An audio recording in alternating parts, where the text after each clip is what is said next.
outras celebrações ligadas ao culto dos santos. Nós já falamos, então, do culto de cada santo, como se desenvolve, mas tem duas celebrações no ano que elas tocam o tema da santidade de um modo geral.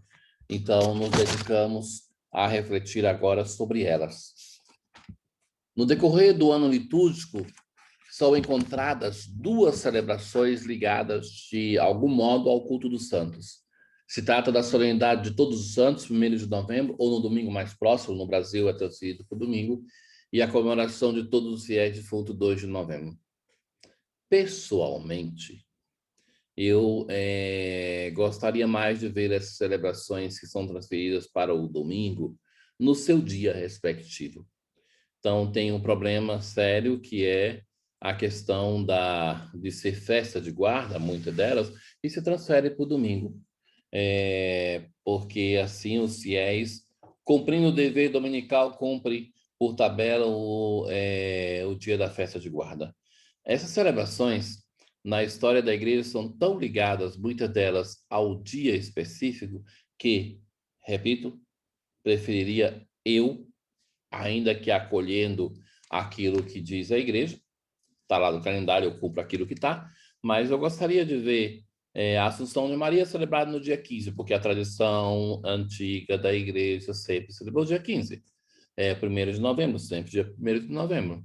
Uma questão à parte seria do dia santo de guarda, porque do dia santo de guarda se diz tanta besteira, inclusive por parte daqueles que deveriam saber esclarecer, que se ouve todas as baboseiras possíveis.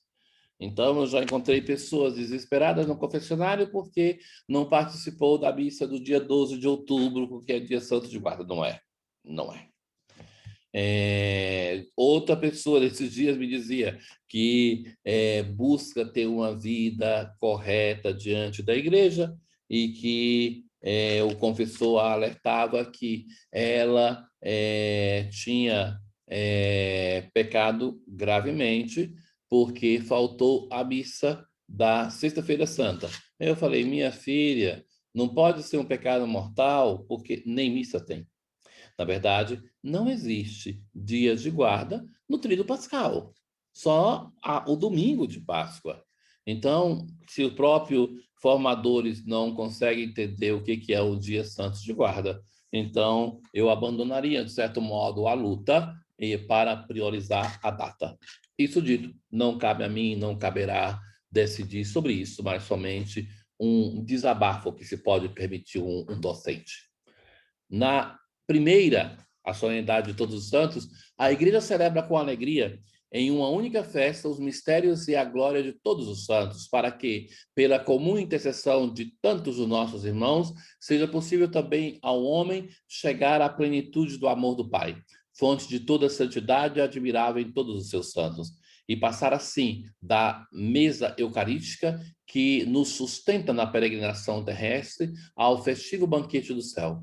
É uma única festa, porém, a igreja anuncia e celebra o mistério pascal na imagem e na recordação de todos os santos, propondo aos fiéis o seu exemplo, que atrai todos ao Pai, por meio de Cristo, no Espírito, e implorando pelos seus méritos as bênçãos de Deus. Aqui tem um errinho.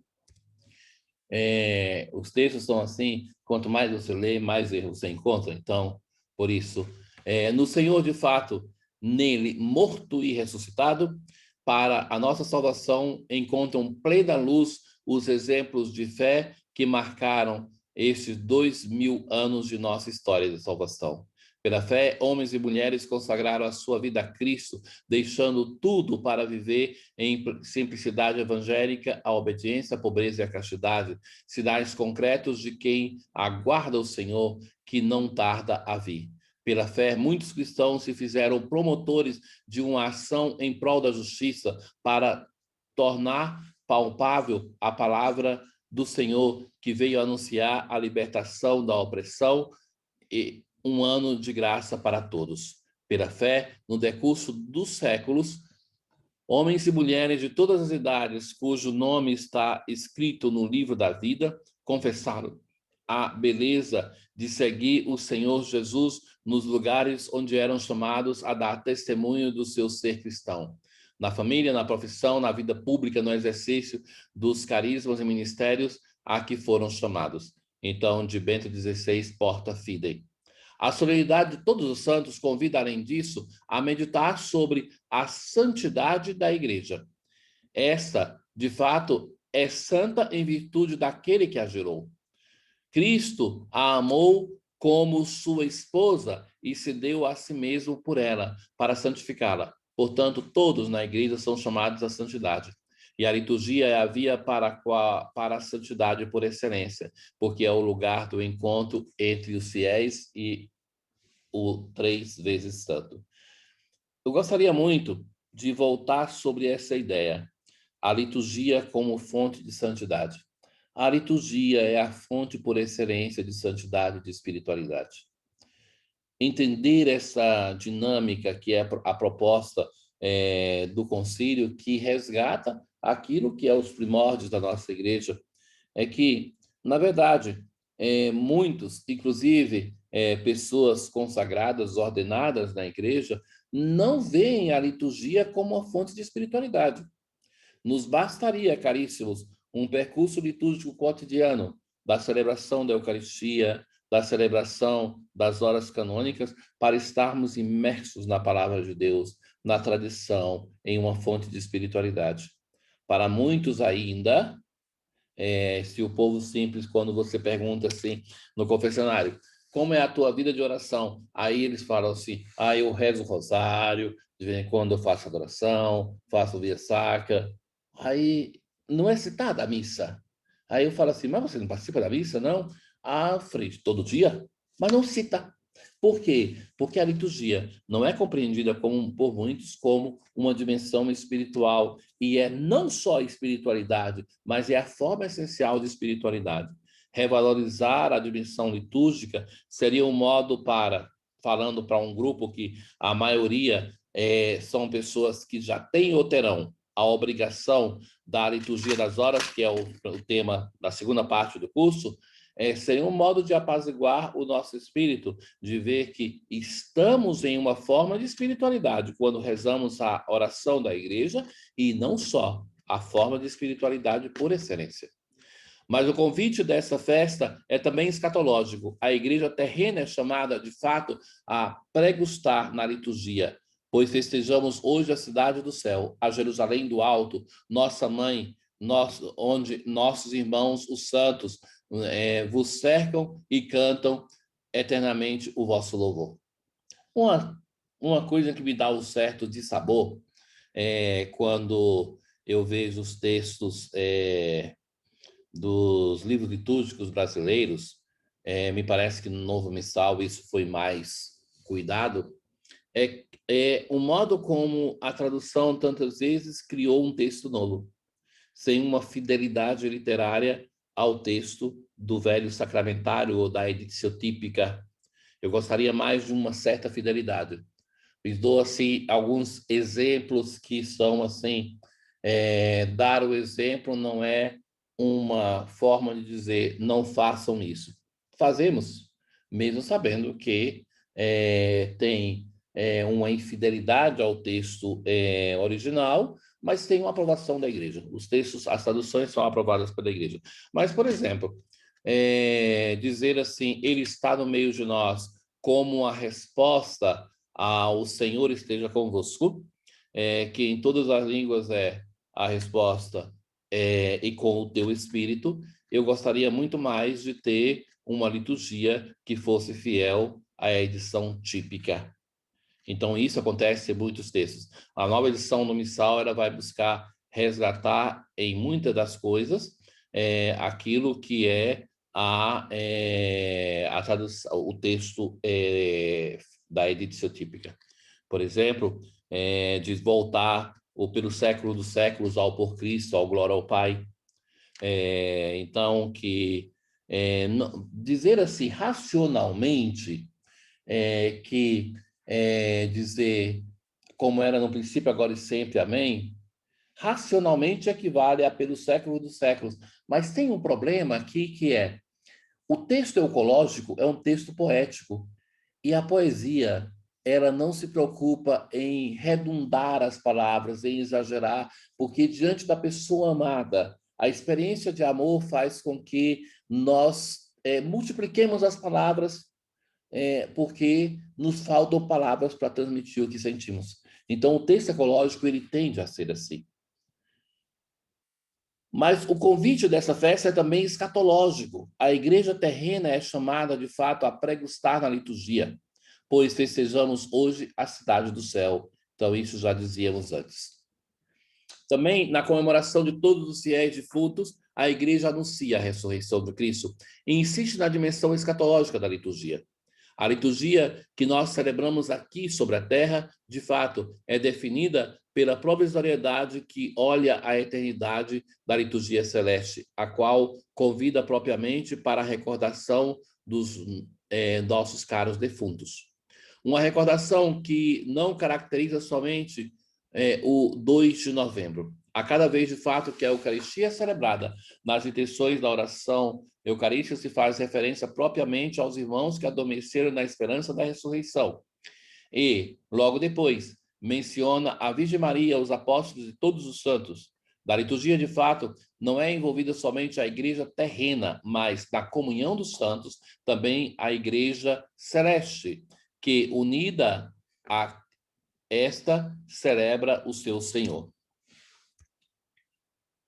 O culto da Bem-aventurada Virgem Maria no ano litúrgico. Então, é uma dimensão importante do ano litúrgico que nós daremos uma atenção especial.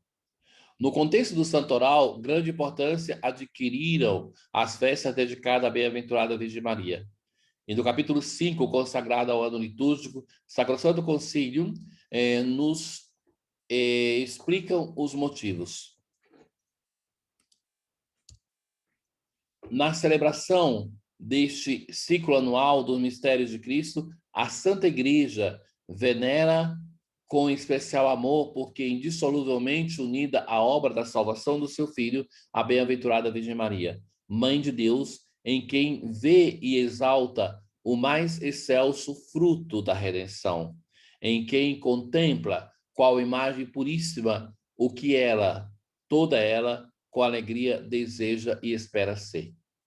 Por isso, o ano litúrgico contempla dentro de si algumas solenidades, festas, memórias litúrgicas dedicadas à Mãe de Deus. De onde a origem de tais festividades e de tal veneração na liturgia? Então, essa é uma pergunta que, para os historiadores da liturgia, tem mais de uma possível resposta. Nós apresentamos as duas, tomamos partido de uma, porque também é necessário que se tome uma posição, mas sem, com isso, desconsiderar a existência de uma outra possibilidade de pensar. Origem do culto mariano. Parece que se deve à proclamação do dogma da maternidade divina de Maria no Concílio de Éfeso, de 431, o desenvolvimento do culto mariano na Igreja. Se bem que nunca tinha faltado nos fiéis uma particularíssima veneração em relação à Mãe de Deus, muitas vezes expressa através de formas da piedade popular. Tal particular veneração nasce do papel de Maria, não só como protagonista no primeiro plano da história da salvação, mas também aquela criatura privilegiada e escolhida por Deus para o cumprimento do seu projeto salvífico, dar à luz o Verbo de Deus. Em relação à colocação temporal do nascimento de um culto mariano, se tem diversas posições. Alguns, de fato, afirmam que as celebrações marianas fariam o seu ingresso na liturgia da Igreja em torno do século I, para manifestar-se em Roma no século II. A tese mais acreditada veria, ao contrário, o ingresso de Maria na liturgia mais tarde, certamente depois da aparição do culto dos mártires na igreja. Então, nós falávamos que o culto dos mártires foi a primeira expressão de devoção para com os santos, então, que colocaríamos o culto a Maria como consequência dessa devoção aos mártires. A tradição apostólica, primeira metade do século III, na oração eucarística, já contém uma referência à Mãe de Deus. Essa, de fato, assim recita: o vosso verbo, que mandastes do céu no seio de uma virgem e foi concebido, se encarnou e se manifestou como vosso filho, nascido do Espírito Santo e da Virgem. Como se pode notar, Maria é recordada pela sua fundamental disponibilidade de dar à luz ao Filho de Deus. Isso é o essencial da Virgem Maria. O mistério da encarnação se tornará um tema dominante também nas sucessivas orações eucarísticas. Por exemplo, no cânon romano, nos seus comunicantes, faz memória, sobretudo, da gloriosa e sempre Virgem Maria, mãe de nosso Deus e Senhor Jesus Cristo. É a relação de Maria com seu filho Jesus é que é importante. É interessante notar, a tal propósito, o termo latino utilizado no cânon romano para indicar Maria, Genitrix Dei. Tal expressão se encontra muitas vezes nos padres latinos, sobretudo em Ambrósio.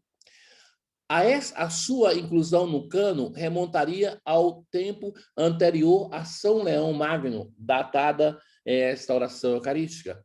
E alguns retêm que tal texto seria até mesmo anterior ao Concílio de Éfeso, e, portanto, a mesma proclamação do dogma da maternidade de Maria. Isso seria uma ulterior prova de como, na igreja, o senso comum dos fiéis, sensus fidelium, muitas vezes tenha precedido os reconhecimentos oficiais e dogmáticos. Em muitos casos, a devoção do povo de Deus à liturgia precedeu a própria proclamação dogmática. Vamos ver, por exemplo, isso claramente no dogma da Imaculada Conceição.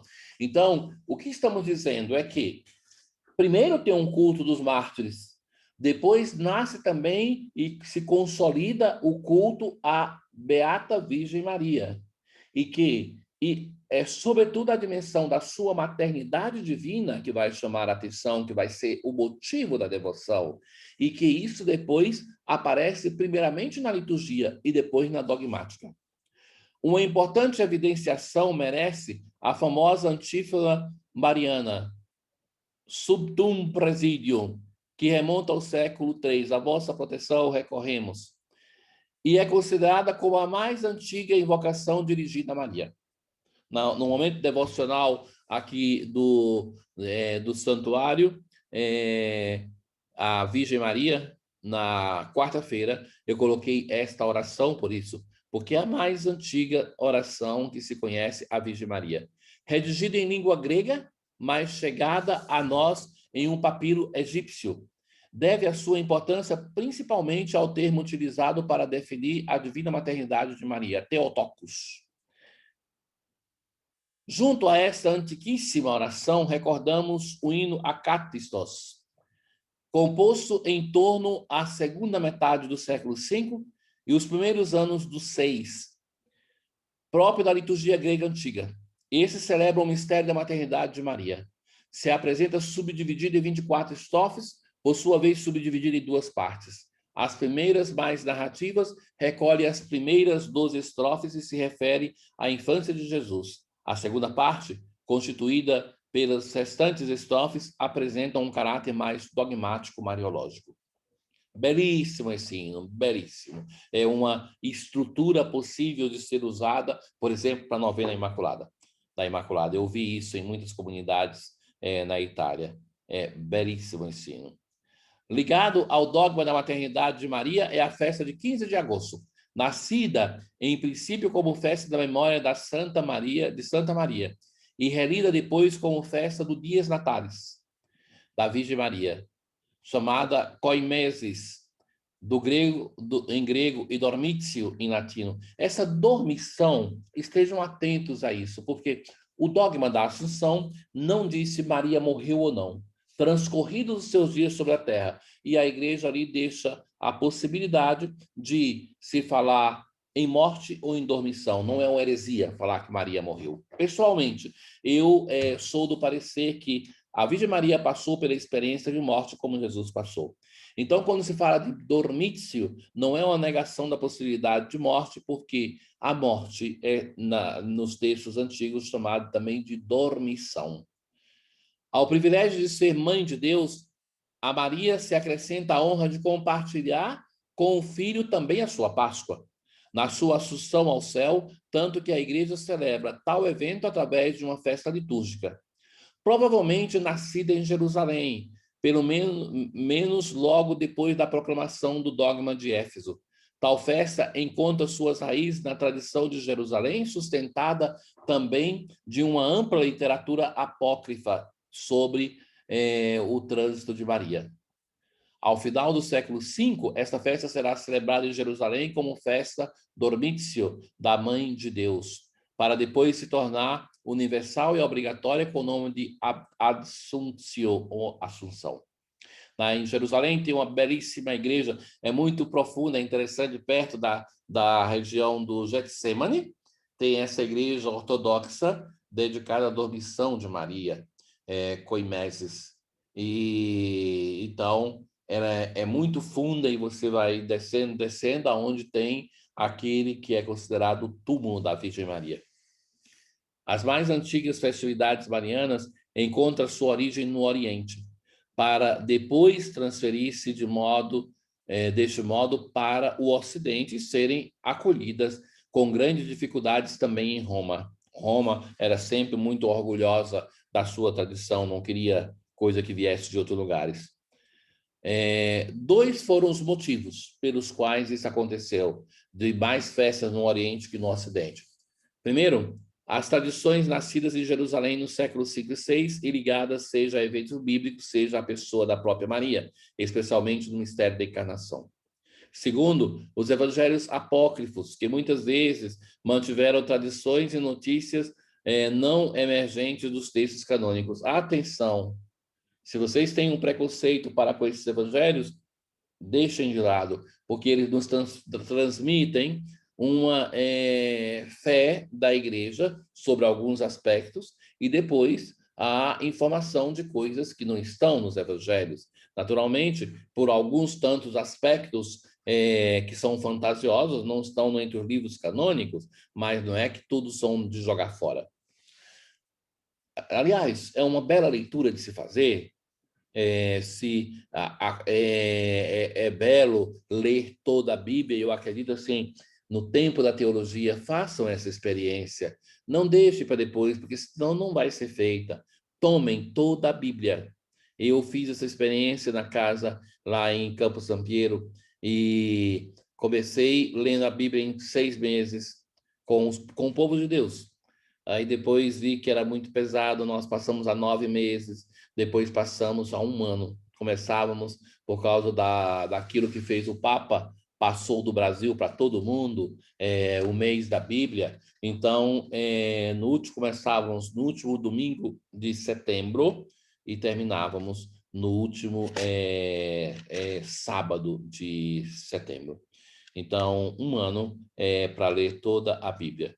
Então, depois de percorrer diversas propostas de leitura, eu cunhei o meu próprio método, que começa com o encontro com o Cristo, então do Evangelho de Marcos, depois do Evangelho de Mateus, aí depois vai do Gênesis ao Apocalipse. E é uma experiência que ajudou tantas pessoas, porque não é possível, meus caros, que nós vivamos a fé cristã esquecendo o grande dom que o Senhor nos deu, que é a sua palavra. Nós vivemos uma fé revelada, nenhuma igreja tem um livro sagrado como nós temos. Então, abramos a palavra de Deus. Então, uma vez na vida, dizer assim, eu li toda a palavra de Deus, uma pessoa deve fazer essa experiência. Uma experiência tão marcante que eu comecei tal experiência nos meus estudos de filosofia e, depois disso, eu, todos os anos, de seguida, eu li toda a palavra de Deus. Então, cada vez que leio, foi sempre para mim uma bela surpresa de pensar que interessante, que novidade, que coisa bela que eu não tinha visto antes. Parece, assim, às vezes me surpreende pensar, mas como é que eu não vi isso antes?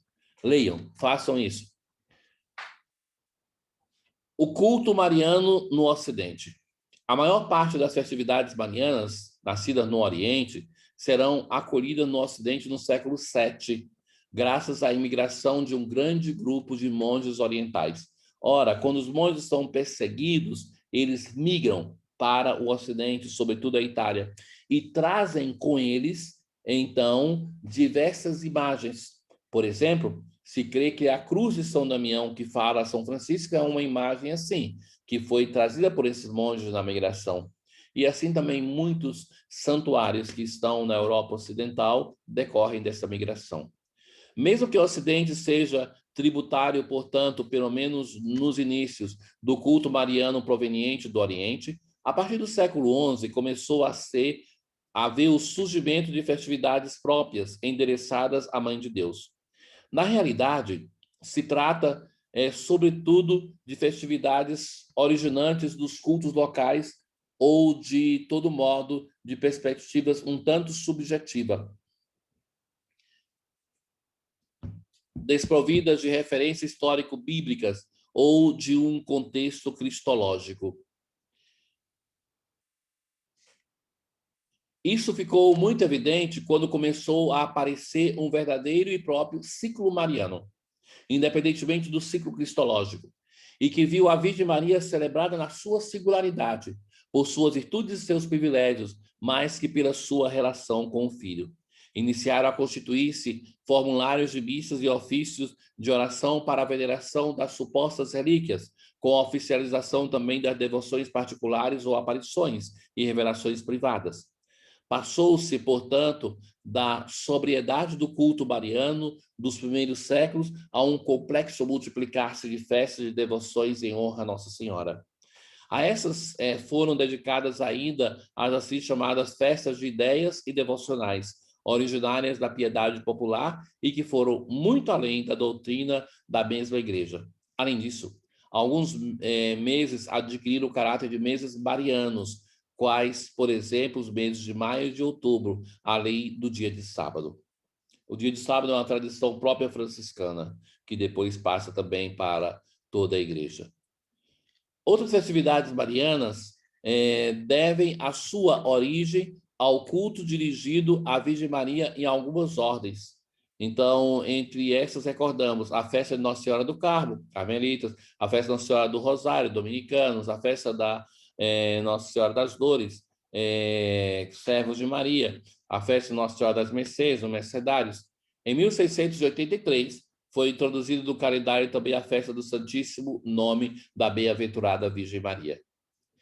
Já no século VIII, no Oriente, era celebrada a festa da Concepção de Santana, em 9 de dezembro, ou seja, 9 meses antes do nascimento de Maria, 8 de setembro.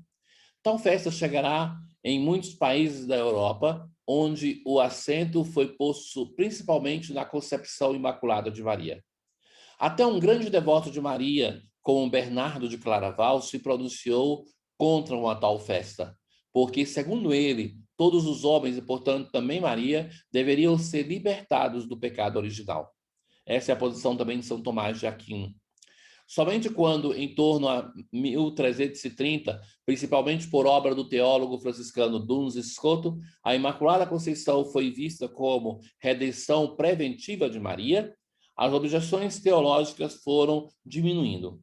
O Papa franciscano Sixto IV, com a Constituição Cum Prescelta de 1476, aprovava a missa e o ofício compostos por Leonardo de Nogarole para a festa da Conceição da Virgem Imaculada, concedendo a todos os fiéis que a tivessem celebrado as indulgências dadas pelos seus predecessores para a festa de Corpus Christi. No Missal Romano de Concílio de Trento, 1570, porém, em 8 de dezembro se diz que na Conceição da Virgem Maria não aparece o adjetivo Imaculada, se deve usar o formulário da Missa da Natividade de Maria, celebrada em setembro, mudando o nome de Natividade com aquele de Conceição. Clemente XI, em 1708, estendeu esta festividade a toda a igreja. Em 8 de dezembro de 1854, Pio IX, com a bula Ineffabilis Deus, proclamou o dogma da Imaculada Conceição. E em 1863, fez compor a missa Gaudis Gaudebo e o ofício da Imaculada, retomando quase que literalmente a coleta de Dogaroli. Textos presentes depois no Missal Romano de 1962 e no respectivo breviário. O século XX verá o surgir de outras 4 novas festas dedicadas a Nossa Senhora. Festa de Nossa Senhora de Lourdes, em 1907, Festa da Maternidade da Bem-aventurada Virgem Maria, 1931, Festa do Coração Imaculado de Maria, 1944, Festa de Nossa Senhora Rainha, em 1954. O culto mariano no Concílio Vaticano II e na Reforma Litúrgica. A Reforma Conciliar colocou em evidência como não existe um ciclo mariano independentemente do mistério de Cristo. Então, isso aqui é um conceito fundamental para vocês, jovens futuros presbíteros da igreja, que não existe um ciclo independente. É sempre celebrado nas ações litúrgicas. É esta a escolha fundamental que levou a uma profunda revisão das diversas festividades marianas dentro do ano litúrgico. Unida indissoluvelmente ao mistério do Filho, citando Castellano, Maria é intimamente relacionada à sua obra de salvação e, portanto, ao mistério da Igreja. Maria, de fato, é a primícia mesma da Igreja, esposa sem ruga e sem mancha. É a humanidade Igreja que Deus mesmo quis escolher para cooperar com a sua obra de salvação. É a discípula de Jesus, primícia daquele resto de discípulos de Cristo que ele escolheu como seu novo povo, o Israel segundo o Espírito. E também, por vontade explícita de Cristo, Maria é a mãe dos discípulos de Jesus, imagem puríssima da igreja que é mãe, virgem e esposa. A Virgem Maria, portanto, no mistério de Cristo e da igreja, pertence à confissão da nossa fé, à celebração do mistério da salvação que se torna presente na liturgia, a vida mesma do povo de Deus. Esses 3 momentos indissoluvelmente ligados, a fé confessada, celebrada e vivida devem ser colocados em evidência para uma autêntica promoção da devoção mariana do povo de Deus.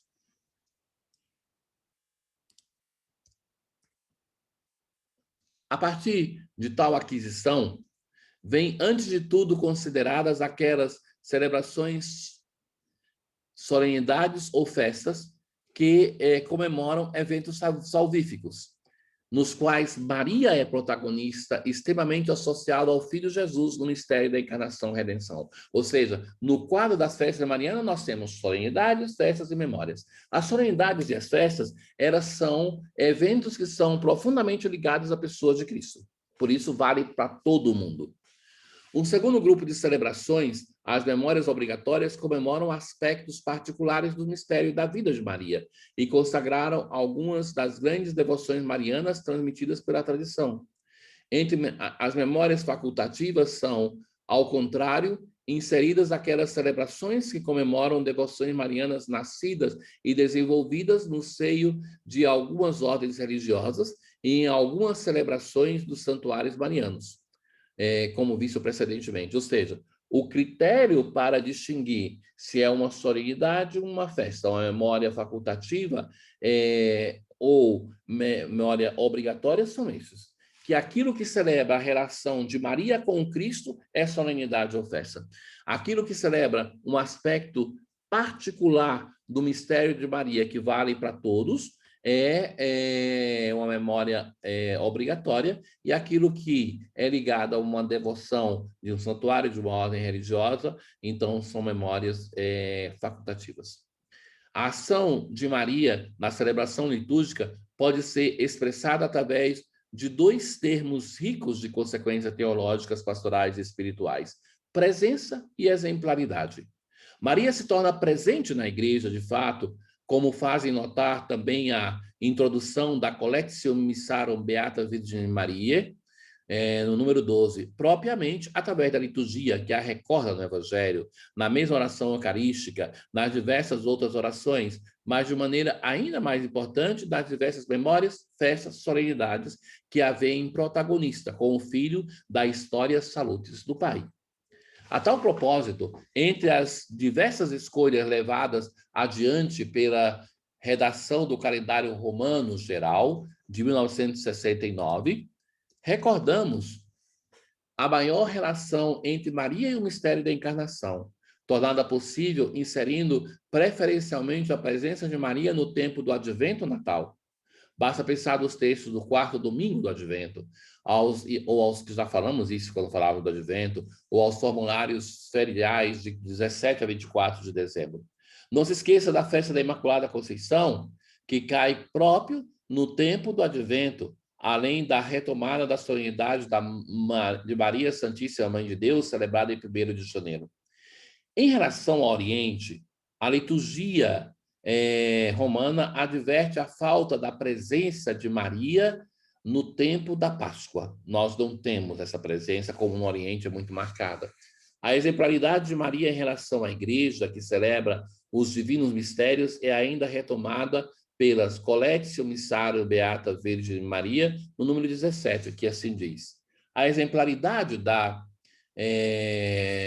Beata Virgem, que emerge da mesma ação, induz os fiéis a conformarem-se à mãe para melhor conformar-se ao filho, mas lhes induz também a celebrar os mistérios de Cristo com os mesmos sentimentos e atitudes com os quais a Virgem foi próxima ao Filho no nascimento e na Epifania, na morte e na ressurreição. Então, entre as festividades hoje contadas no calendário, nós temos 3 solenidades marianas: a Mãe de Deus, a Assunção e a Imaculada Conceição. 2 festas, da Visitação e da Natividade. 4 memórias obrigatórias: Maria Rainha, Nossa Senhora das Dores, Nossa Senhora do Rosário e a Apresentação. 4 memórias facultativas: Nossa Senhora de Lourdes, Coração Imaculado de Maria, Nossa Senhora do Carmo e a dedicação da Basílica de Santa Maria.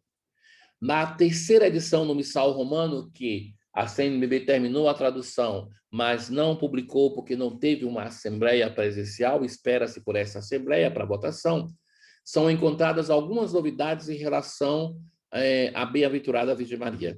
A memória do Coração Imaculado de Maria se torna obrigatória.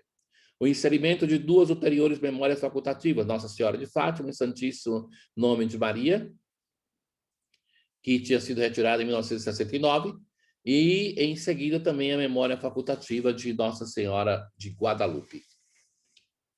Enquanto as 3 solenidades marianas acima citadas fazem referimento aos 3 dogmas da nossa fé, se nós pensarmos a maternidade divina, Maria Santíssima Mãe de Deus, a ressurreição do Senhor, a ascensão do Senhor, então a Assunção de Maria, a distinção é conhecida por você, mas vale a pena insistir até naquilo que é óbvio que, quando falo de ascensão, é aquela do Senhor, estou falando que é subir com o próprio poder. Então, essa é a ascensão. E a assunção é subir com o poder vigário, com o poder de outro, que é, então, reservada à Virgem Maria. Então, que é ligada à Assunção com a Ascensão, dogma da nossa fé também. E a Imaculada Conceição, que é a afirmação da redenção de Cristo, que é preventiva na sua mãe, a Virgem Maria, a Imaculada. Os 3 dogmas reconhecidos oficialmente pela Igreja e propostos à fé dos crentes. As outras festas são ligadas à devoção particulares, aparições privadas ou festas de ideias.